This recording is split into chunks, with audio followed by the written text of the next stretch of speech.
नागरिकांना सूचित करण्यात येते की आपल्या परिसरामध्ये कायदा व सुव्यवस्था बिघडवण्याचा कोणीही प्रयत्न करणार नाही। तसेच बेकायदेशीरपणे कोणत्याही ठिकाणी जमा होणार नाही।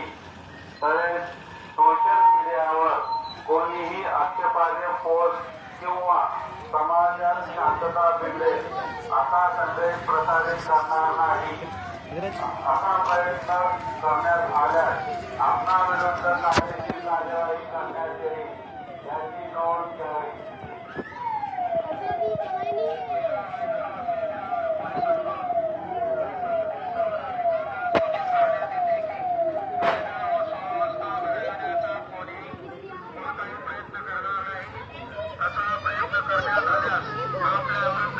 कायदेशीर कारवाई करण्यात येईल। बेकायदेशीरपणे कोणत्याही ठिकाणी जमा होण्याचा प्रयत्न करणार नाही। सोशल मीडियावर कोणतीही आक्षेपार्ह किंवा समाजात शांतता